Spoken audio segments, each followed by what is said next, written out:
రాష్ట్ర ఏర్పాటు తర్వాత తెలంగాణ ఉద్యమకారులకు స్వరాష్ట్రంలో ప్రాధాన్యత దక్కట్లేదని బీజేపీ ఎమ్మెల్యే పాయల్ శంకర్ అన్నారు. ఆదిలాబాద్లో తెలంగాణ ఆవిర్భావ వేడుకలకు హాజరైన ఎమ్మెల్యే జెండా ఆవిష్కరణ చేసి అమరవీరులకు నివాళులర్పించారు. తెలంగాణ రాష్ట్రం సిద్ధించిన తర్వాత కూడా సమైక్య ఆంధ్రప్రదేశ్లో జరిగిన అన్యాయాలే రాష్ట్రంలో జరుగుతున్నాయని మండిపడ్డారు. తన వంతుగా ఉద్యమకారుల ఆకాంక్షలు నెరవేర్చేందుకు అసెంబ్లీ సమావేశాల్లో ప్రసంగించి ప్రభుత్వం దృష్టికి తీసుకువెళ్తానని ఎమ్మెల్యే పాయల్ శంకర్ భరోసాను కల్పించారు.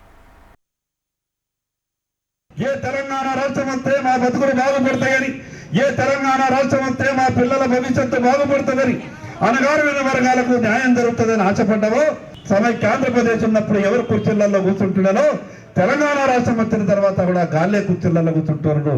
గాల్లే నడుస్తున్నది, కానీ ఉద్యమం చేసిన మాత్రం ఎక్కడున్నారో చిట్ట చివరి వరుసలో ఉంటారు. నేను మీ అందరి తరఫున మీకు ఒక మాట ఇస్తున్నా. మీరు ఎన్నుకున్నటువంటి నాయకునిగా, మీరు ఎన్నుకున్నటువంటి శాసనసభ్యునిగా వచ్చేటటువంటి శాసనసభ సమావేశాల్లో ప్రత్యేక